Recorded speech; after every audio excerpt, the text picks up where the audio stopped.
Sama-sama boleh berikan tepuk tangan sorak-sorai yang paling meriah buat Tuhan. Haleluya, haleluya, haleluya, haleluya, haleluya.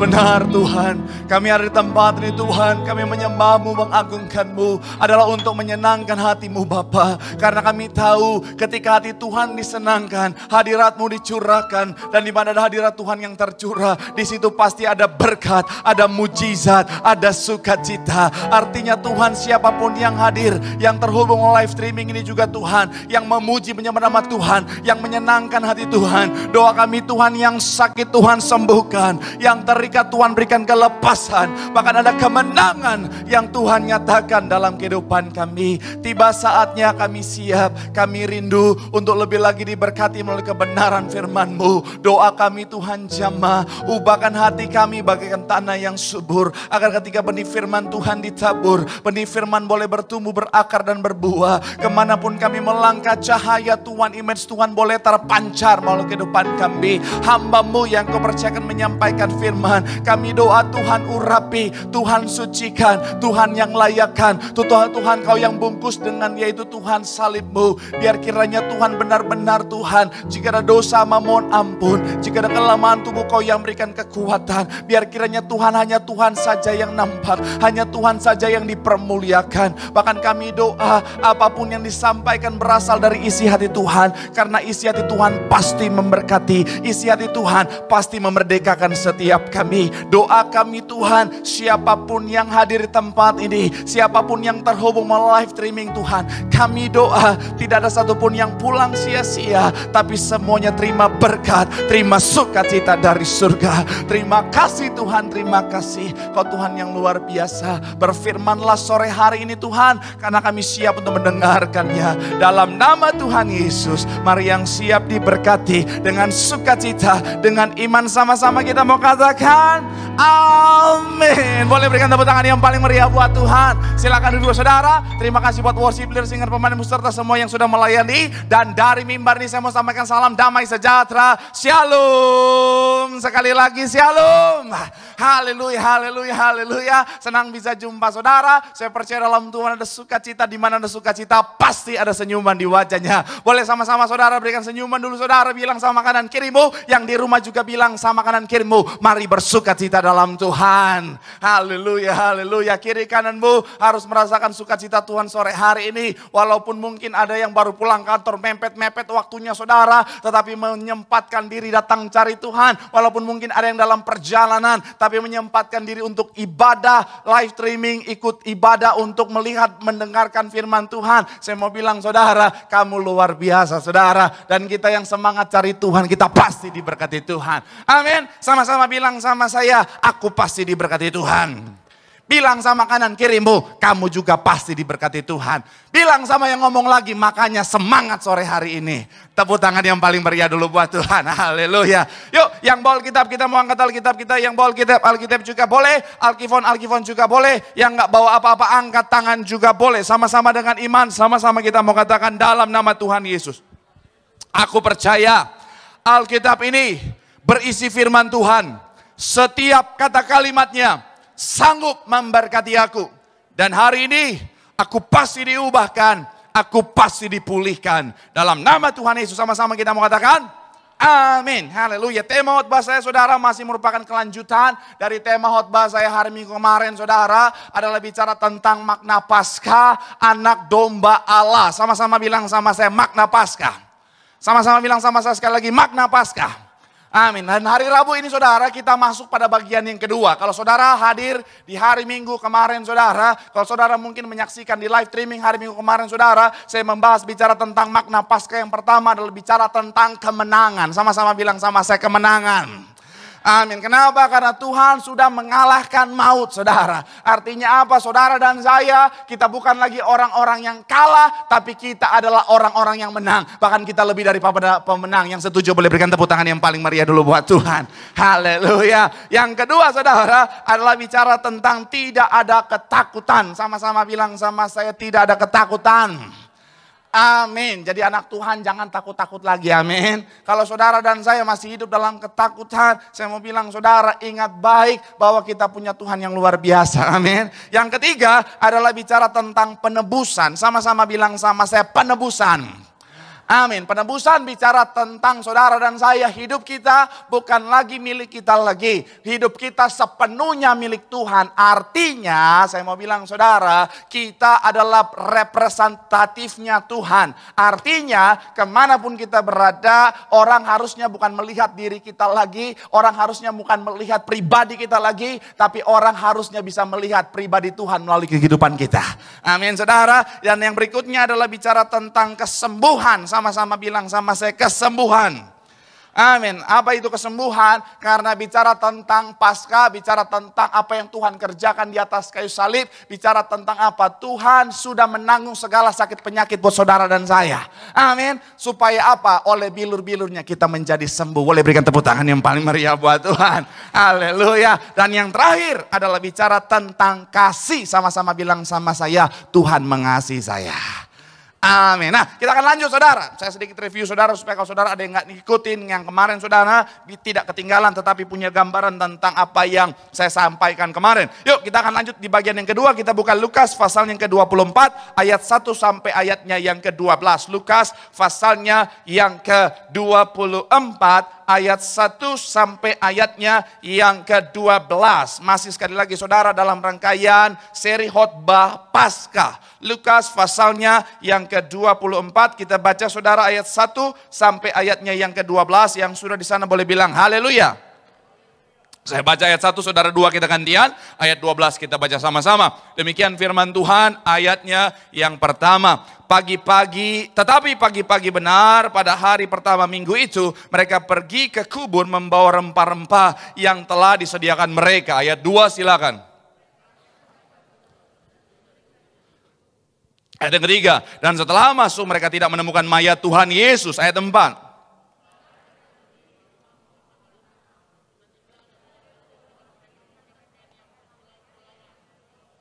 Ayat yang kelima, mereka sangat ketakutan dan menundukkan kepala. Tetapi kedua orang itu berkata kepada mereka, mengapa kamu mencari dia yang hidup di antara orang mati? Ayat 6.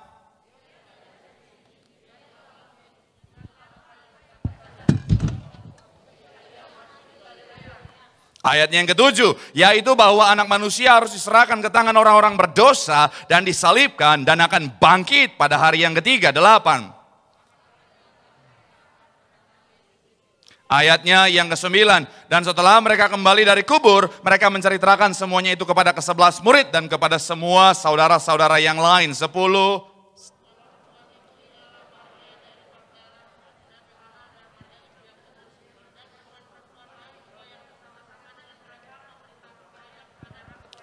Ayat yang ke-11, tetapi bagi mereka perkataan-perkataan itu seakan-akan omong kosong dan mereka tidak percaya kepada perempuan-perempuan itu. Ayat 12 kita baca sama-sama. 3, iya. Sungguh pun demikian, Petrus bangun lalu cepat-cepat pergi ke kubur itu. Ketiga apa? Ia menyenggol ke dalam, ia melihat hanya apa? Kain kapan saja. Lalu ia pergi dan ia bertanya kepada dalam hatinya, apa yang kiranya?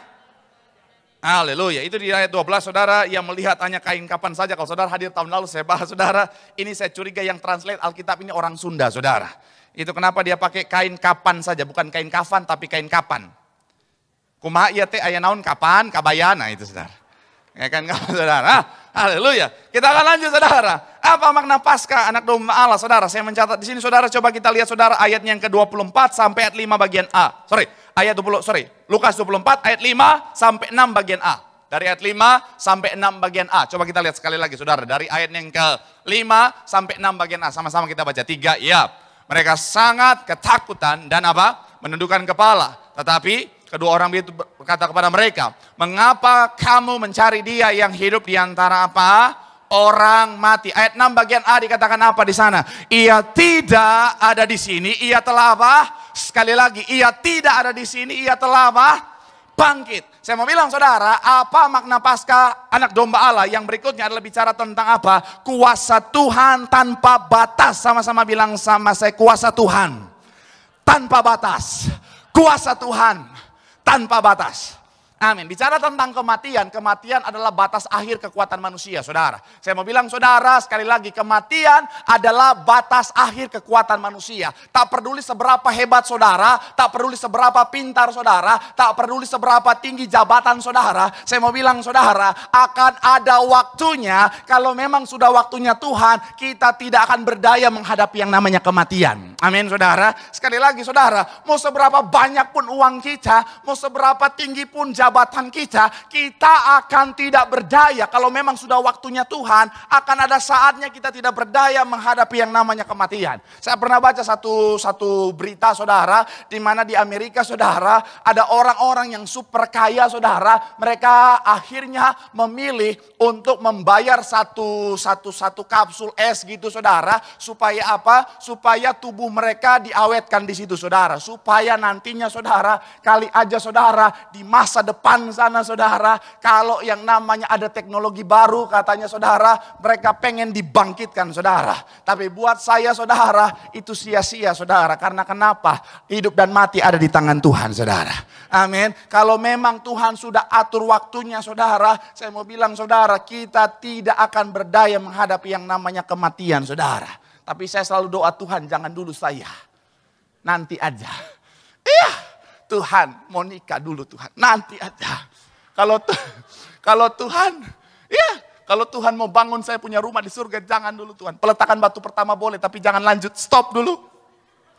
Kalau saudara mau duluan silakan.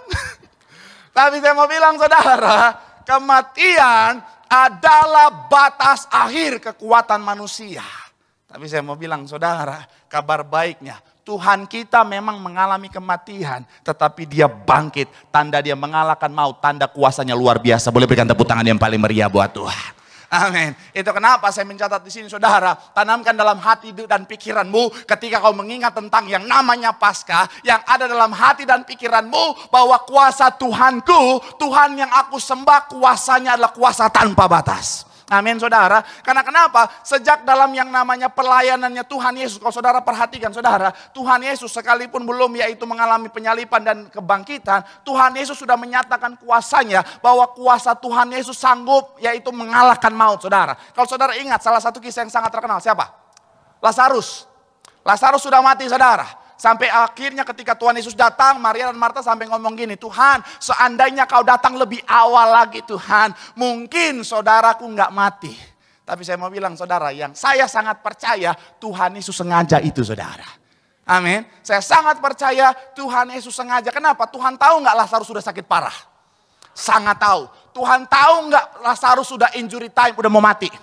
Sangat tahu, tapi saya mau bilang saudara, sengaja Tuhan lakukan itu. Tapi buat saya untuk apa? Untuk menyatakan kuasanya yang luar biasa. Sekali lagi boleh berikan tepuk tangan yang paling meriah dulu buat Tuhan.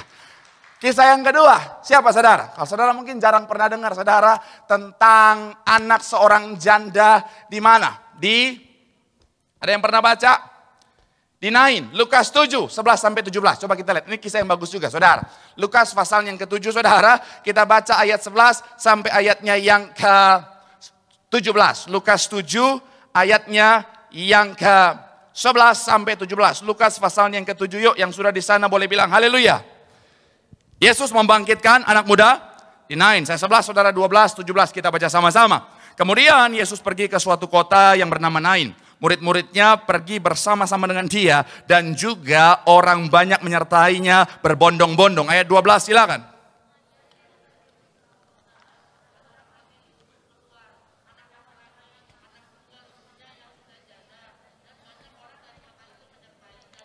Ayat 13, dan ketika Tuhan melihat janda itu, tergeraklah hatinya oleh belas kasihan. Lalu ia berkata kepadanya, jangan menangis. 14.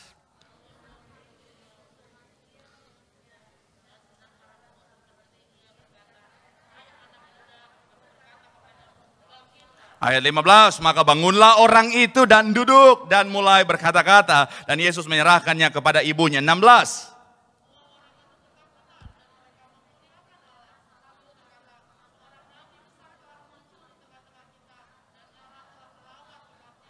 Ayat 17 sama-sama. Maka tersiarlah kabar tentang Yesus di seluruh Yudea dan Wow, saya mau bilang saudara, ini sebuah kisah yang luar biasa. Saudara bisa bayangin saudara, itu yang namanya ada orang lagi bawa mayat saudara. Sudah mati saudara, mau dikuburkan saudara. Tiba-tiba Tuhan Yesus melihat, Tuhan Yesus bilang stop.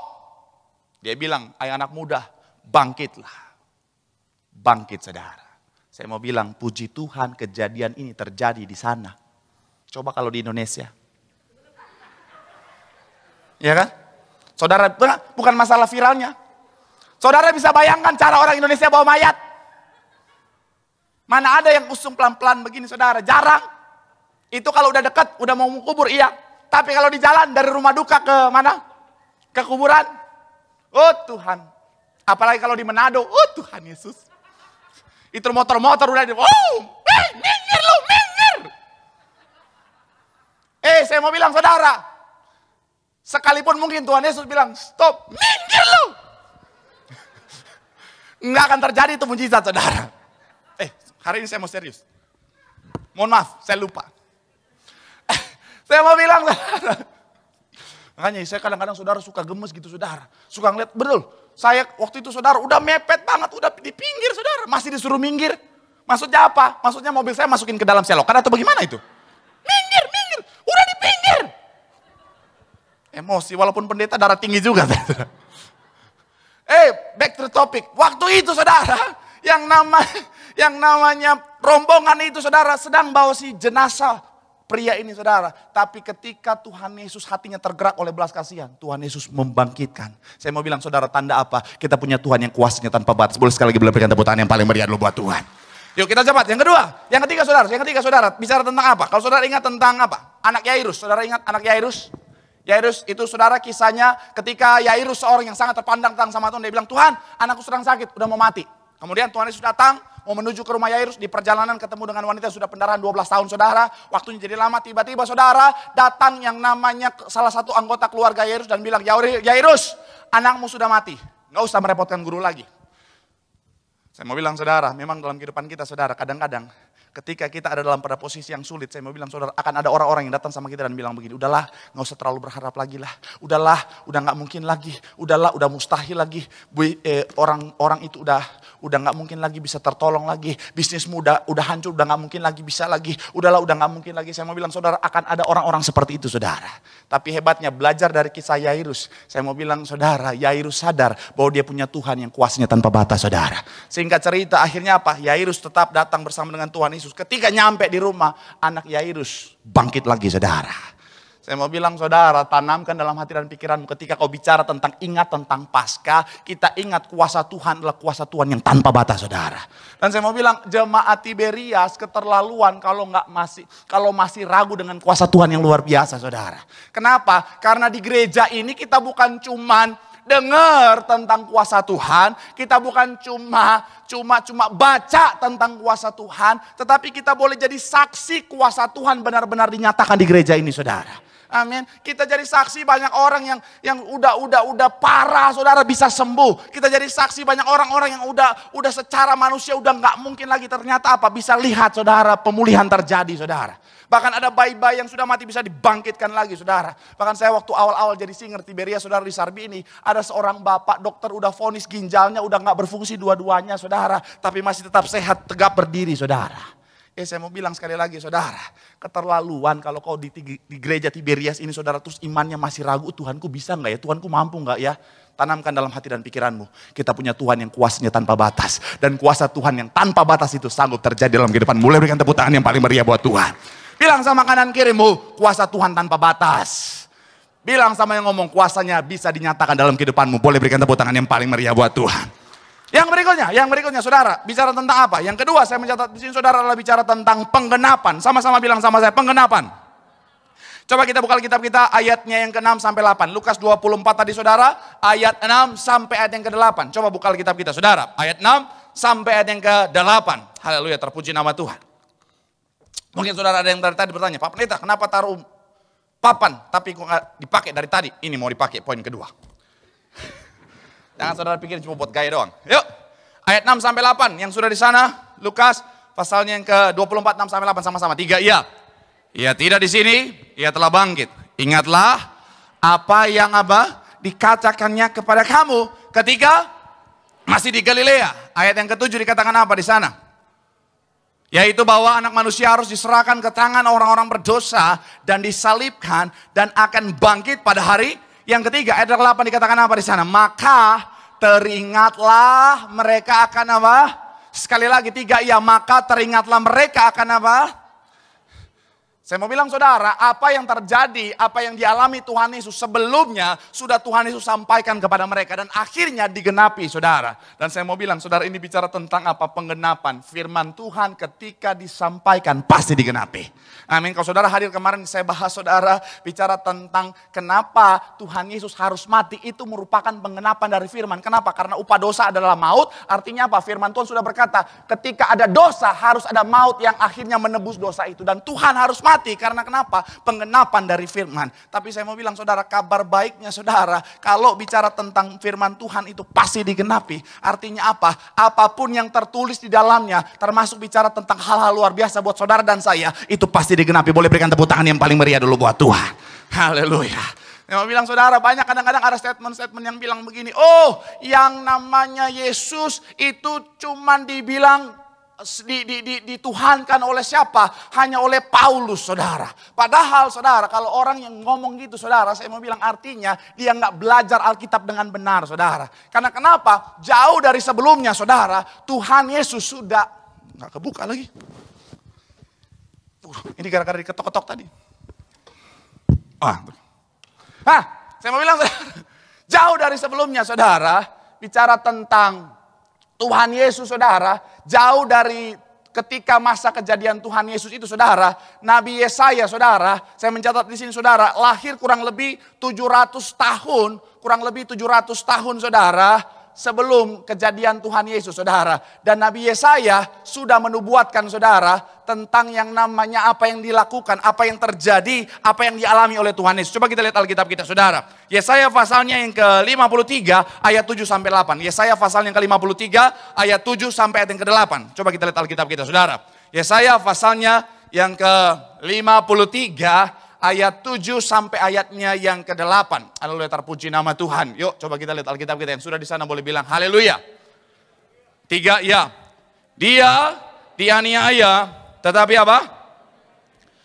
Ditindas dan tidak membuka mulutnya, seperti apa? Anak domba yang dibawa ke pembantaian, seperti induk domba yang di depan orang-orang yang menggunting bulunya. Ia tidak apa? Membuka mulutnya. Ayat 8 dikatakan apa di sana? Sesudah penahanan dan penghukuman ia terambil, dan tentang nasibnya siapakah yang memikirkannya? Sungguh apa? Ia terputus dari apa?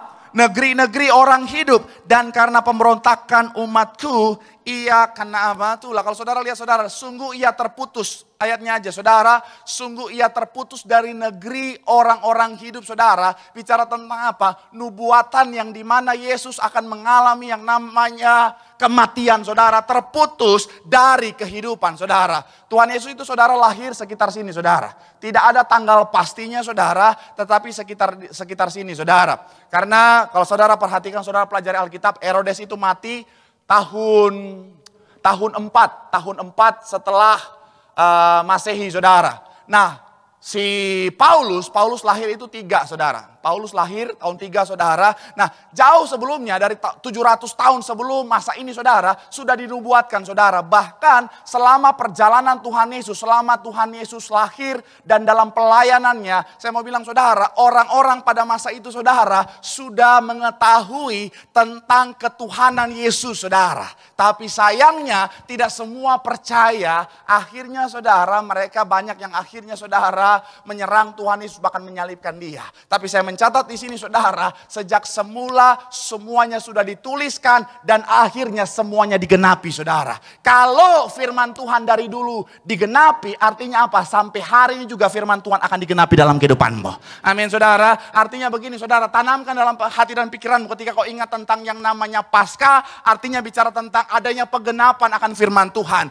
Ketika kau menghadapi yang namanya masalah tantangan, kau ingat firman Tuhan berkata, kata, yaitu aku sekali-kali tidak akan pernah meninggalkan engkau, itu pasti digenapi dalam kehidupanmu. Ketika kau mengalami yang namanya sakit penyakit, kau ingat firman Tuhan, oleh bilur-bilurnya aku pasti menjadi sembuh. Saya mau bilang saudara, itu pasti digenapi dalam kehidupanmu. Amin saudara. Artinya apa? Sekali lagi saudara, selalu jadi orang-orang yang klaim janji firman Tuhan. Karena kenapa? Itu pasti digenapi. Boleh berikan tepuk tangan yang paling meriah buat Tuhan. Bilang sama kanan kirimu, firman Tuhan pasti digenapi.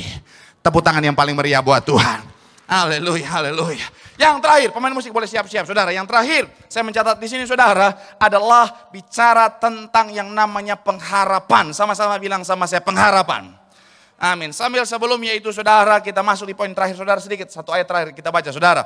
Di Lukas dulu, Lukas 24 ayat 25 sampai 27 saudara. Ini kekesalan Tuhan Yesus, ini teguran keras Tuhan Yesus kepada murid-muridnya yang mereka tidak mengerti tentang nubuatan yang sudah dituliskan tentang dirinya. Yuk, 24 ayat 25 sampai 27. Boleh munculkan. Lukas pasal yang ke-24 ayat 25 sampai 27. 3 ya.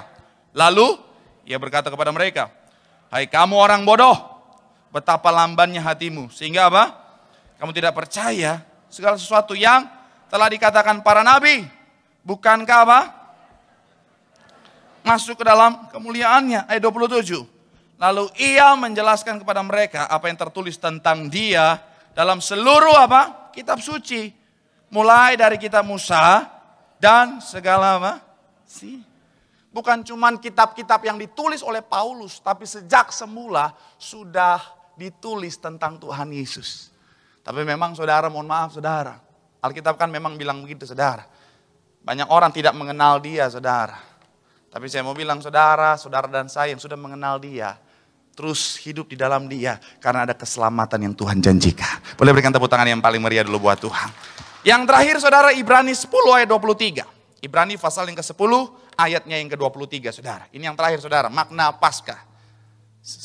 Poin terakhir dari seri khotbah Paskah saya saudara. Jadi hari Minggu kita sudah bicara tentang tema yang berbeda. 3 ya, marilah pada pengakuan tentang pengharapan kita. Sebab ia yang menjanjikannya apa? Setia. Sekali lagi 3 ya.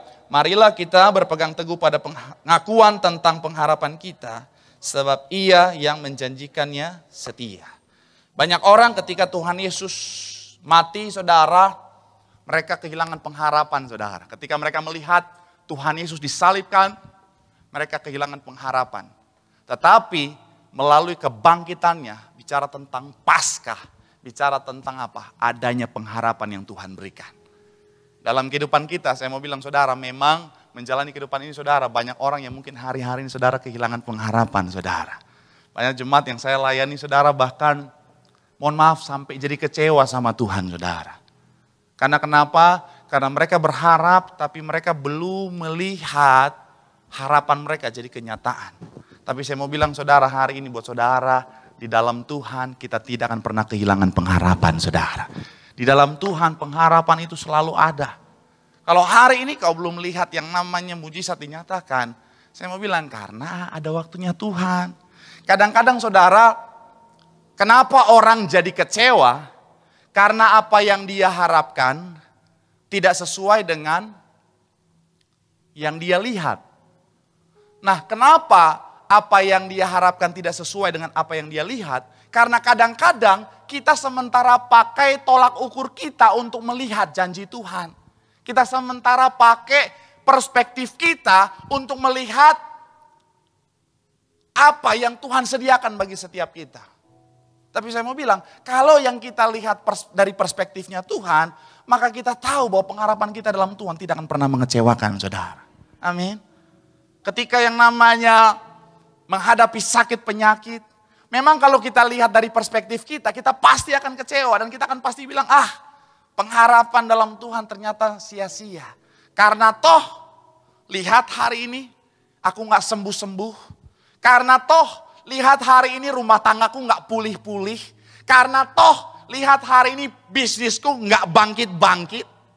Karena toh, utang-utangku masih belum bisa terlunaskan. Karena toh, aset-asetku sudah disita, aku udah hidup susah. Tapi saya mau bilang, kalau kita lihat dari perspektifnya Tuhan, kita tahu akan ada waktunya Tuhan yang terbaik.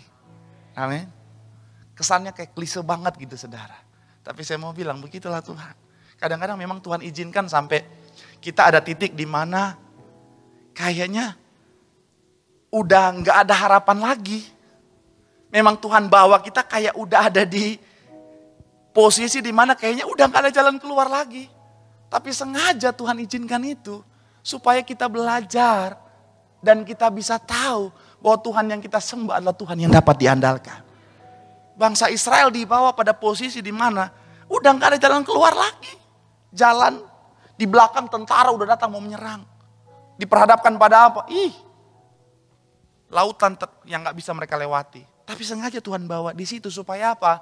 Mereka tahu, mereka bisa belajar bahwa di dalam Tuhan selalu ada pengharapan.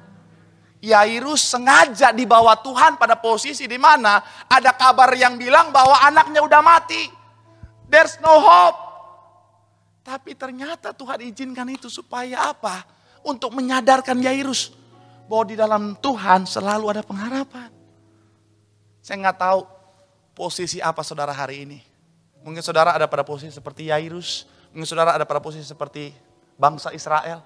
Tapi saya mau bilang, sekalipun kau nggak lihat pengharapan, tetapi di dalam Tuhan selalu ada pengharapan. Boleh berikan tepuk tangan yang paling meriah dulu buat Tuhan. Bilang sama kanan kirimu, dalam Tuhan selalu ada pengharapan. Bilang sama yang ngomong, oleh sebab itu ayo terus berharap sama Tuhan. Tepuk tangan yang paling meriah sekali lagi buat Tuhan. Sama-sama teduhkan hati kita sekali lagi buat Tuhan. Terima kasih Tuhan. Oh Tuhan yang luar biasa bagi setiap kami Tuhan. Terima kasih Tuhan, terima kasih Tuhan.